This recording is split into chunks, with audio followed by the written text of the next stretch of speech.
এই জেনারেশনের ছেলেরা তো আসলে গার্লফ্রেন্ডের রেস্ট্রিকশনে চলে। গার্লফ্রেন্ড বলছে যে বাড়ির পাশে নদী, আপনাদের বাড়ির পাশে তো নদী আছে না, এটা কি নালা বলে, তো নালায় গোসল করা যাবে না, পানি হইলে সে আর যায় না। গার্লফ্রেন্ড বলছে যে রাত 9টার পরে বাজারে যাওয়া যাবে না, সে আর যায় না।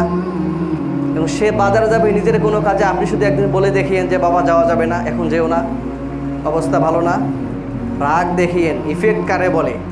আলমারির উপরে ছিল ফোন, তুলে দিছি এক আচার, মোবাইল একদিকে, বডি আরেক দিকে, ব্যাটারি আরেক দিকে। এমন হয় কি হয় না বলেন? গ্রামে যা হয় তাই বললাম। আর মেয়েদের কথা কি বলবেন?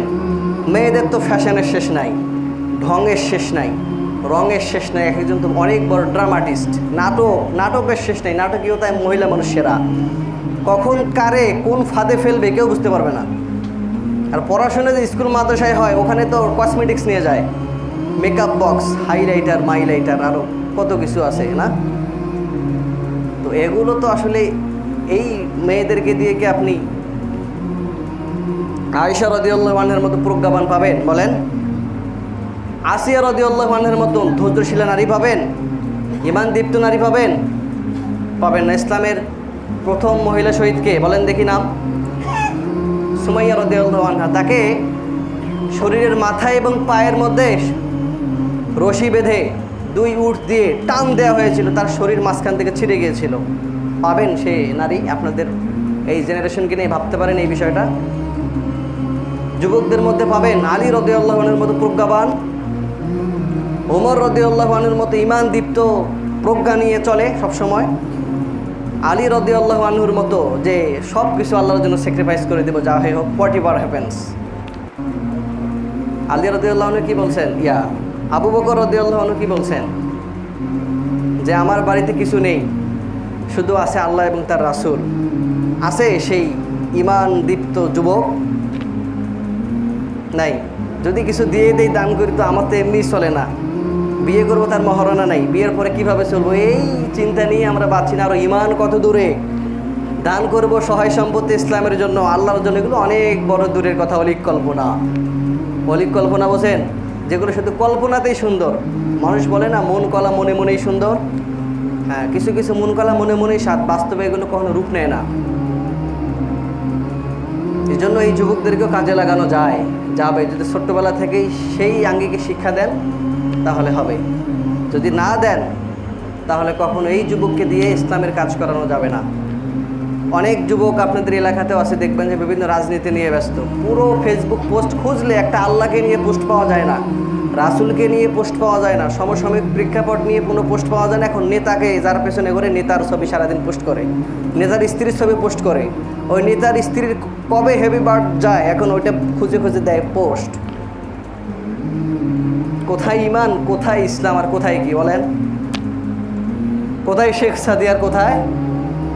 হ্যাঁ, এটা হচ্ছে কথা। এক একটা যুবক 15-20টা মেয়ের সাথে রিলেশন করে, মানে রিলেশনশিপ মেনটেন করতে করতে সে আর চোখে কাউকে দেখে না। সব থেকে উল্টাপাল্টা। মেয়েদের অবস্থা আরও খারাপ, ভেঙে চুরিয়ে বললাম সব।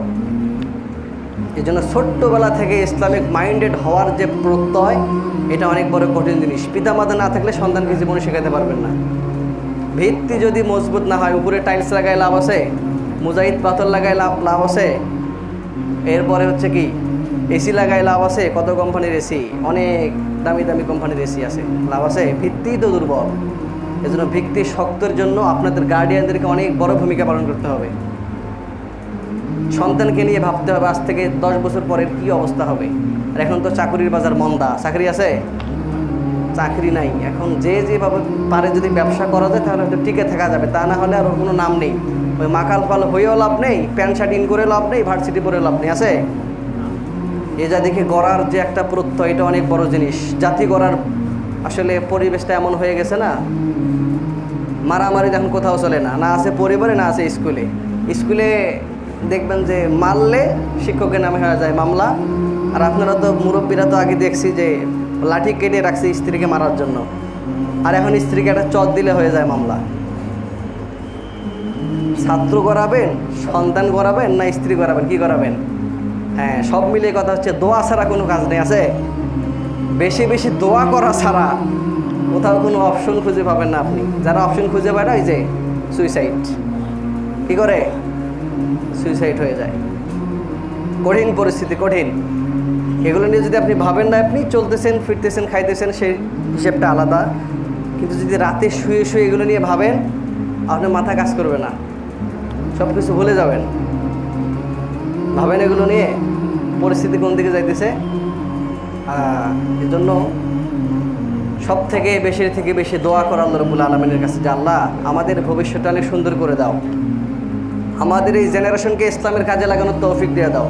অনলাইনে যত উল্টাপাল্টা আছে এগুলো থেকে দূরে রাখো, অনেক দূরে রাখো, যোজন যোজন দূরে রেখে দাও। এরপরে ছেলেদের ক্ষেত্রে সেন্সিটিভ, মেয়েদের ক্ষেত্রে আরও অনেক বড় সেন্সিটিভ হওয়া জরুরি। এজন্য বলি যে আসলে এই বিষয়গুলো যেন আমরা খেয়াল করি। আল্লাহ রাব্বুল আলামিন তৌফিক দিক, আল্লাহুম্মা আমিন।